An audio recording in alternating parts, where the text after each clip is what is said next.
En ce temps-là, voyant les foules, Jésus gravit la montagne, il s'assit, et ses disciples s'approchèrent de lui.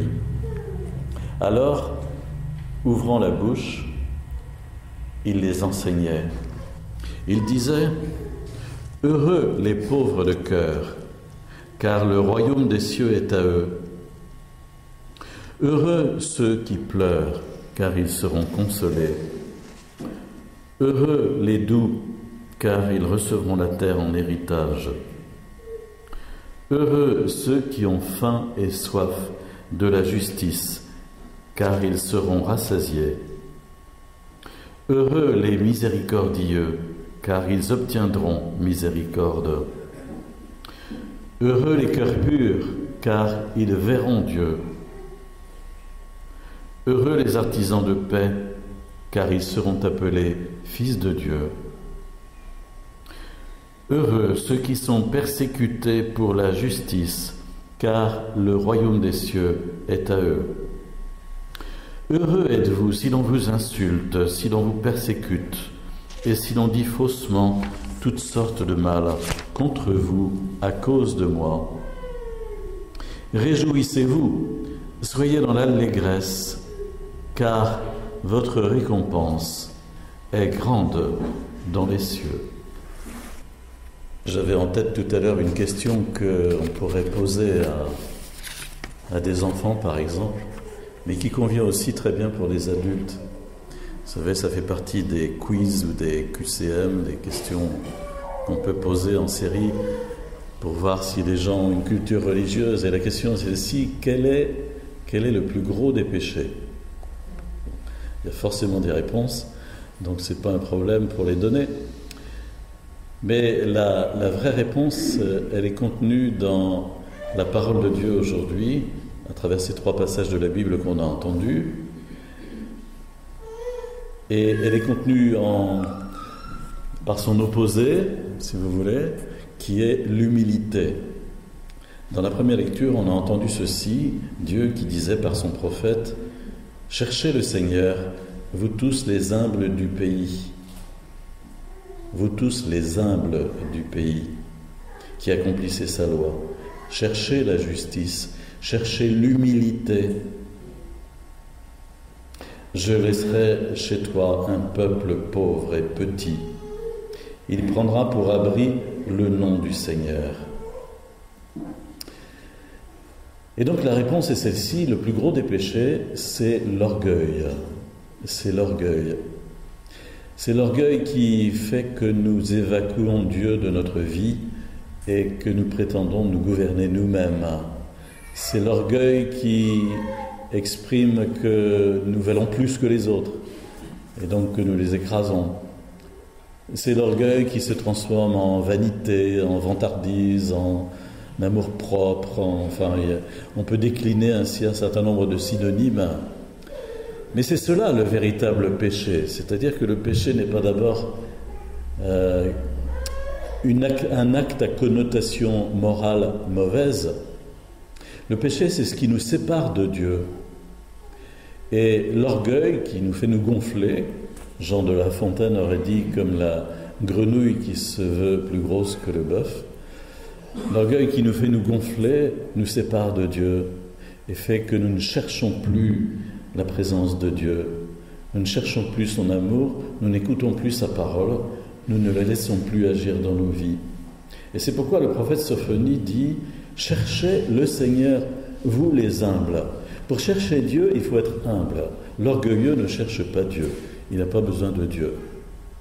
Et malheureusement, il faut bien nous dire que si nous ne prions pas, si nous ne lisons pas la Bible personnellement, si nous ne participons pas à un groupe de chrétiens pour chercher Dieu, parce qu'on ne cherche pas Dieu uniquement tout seul, mais à plusieurs, si nous sommes isolés et si nous prenons nos références dans...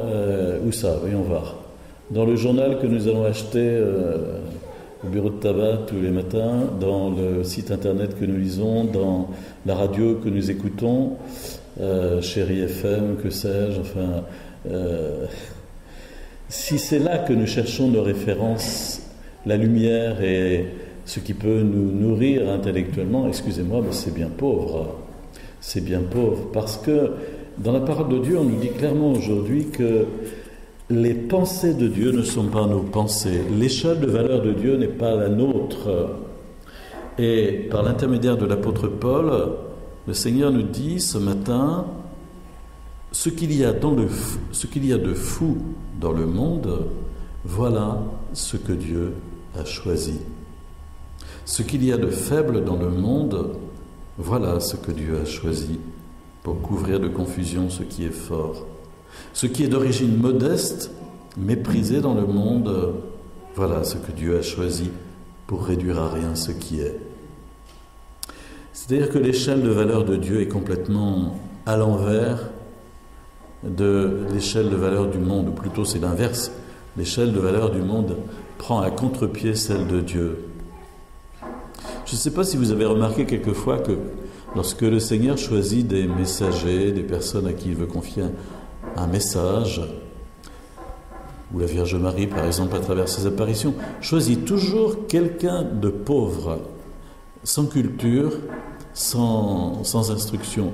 En disant ça, je pense à la petite Bernadette à Lourdes, 1858, qui avait fait quelques mois d'école peut-être, qui n'avait pas son certificat d'études, et à qui la Vierge Marie apparaît, mais elle avait, de par sa famille, une certaine foi en Dieu. Mais enfin voilà, c'est pas, si c'est nous qui aurions dû choisir, nous aurions choisi quelqu'un de différent que Bernadette, bien sûr. Quel est le patron des prêtres ? Non pas un prêtre hyper diplômé, maîtrise en théologie, doctorat, machin truc, mais le curé d'Ars, Jean-Marie Vianney, 19e siècle. Un homme qui, lorsqu'il était au séminaire, a failli se faire renvoyer parce qu'il n'arrivait pas à ingurgiter le latin qu'on essayait de lui apprendre, et qui lui aussi avait un mal fou à apprendre. Voilà. Et pourtant, ce fut un prêtre qui a eu un rayonnement extraordinaire, puisque on est venu se confesser du monde entier à Ars. Si vous passez dans l'Ain, L', arrêtez-vous à Ars, à la basilique qui était l'église du curé d'Ars.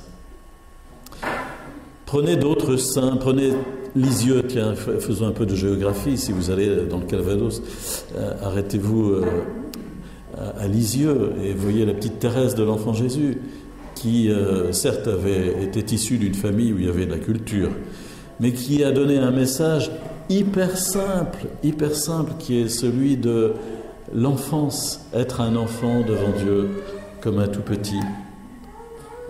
Voilà, il nous faut comprendre cela, c'est que nos références, il faut les prendre dans la parole de Dieu. Est-ce que vous lisez l'Évangile personnellement ? Est-ce que vous lisez la Bible ? Est-ce que vous lisez les écrits des apôtres ? Est-ce que vous puisez dans cette parole de Dieu la lumière pour vous diriger ? Est-ce que c'est votre boussole ? Question. Les béatitudes qu'on a entendues à l'Évangile, où Jésus dit que le bonheur se trouve non pas dans le pouvoir, non pas dans l'argent, non pas dans le sexe, mais le bonheur se trouve dans la pauvreté de cœur. Le bonheur se trouve dans la douceur, dans la pureté, dans la paix, dans aussi la persécution pour la justice. C'est là le bonheur qui sera récompensé par Dieu, dit-il. Et Jésus dit, heureux vous aujourd'hui si vous êtes pauvres de cœur. Heureux vous aujourd'hui si vous êtes purs de cœur, car alors vous verrez Dieu. Heureux les artisans de paix, vous serez appelés fils de Dieu. C'est totalement à l'inverse de ce qu'on entend à la télévision, de ce qu'on lit dans les journaux, de ce que le monde nous enseigne. Alors puissions-nous le voir clairement, le comprendre, et puis vraiment pour nous convertir, ne pas hésiter à franchir le pas d'aller puiser là où il faut pour avoir la véritable échelle de valeur, la vraie lumière, la vraie nourriture spirituelle dans la parole de Dieu. Et ainsi porter sur ce monde un regard qui discernera où sont les traces de Dieu. Non pas dans les tout-puissants, les hommes de pouvoir, non pas dans le savoir, non pas dans l'avoir, Mais dans la pauvreté, dans l'humilité, la simplicité, c'est là que Dieu se fait connaître à nous, nous parle et se montre à nous, et c'est là qu'il est présent. Et on va le voir à travers les petits-enfants dont les parents vont nous dire qu'ils demandent le baptême pour eux. Aujourd'hui, ce n'est pas pour rien que Jésus a pris comme modèle de l'attitude pour accueillir la présence de Dieu l'enfant, en disant que l'enfant, il est obligé d'accueillir, et donc voilà, il est dans la bonne posture, et c'est celle que nous devons prendre pour vivre notre relation avec Dieu.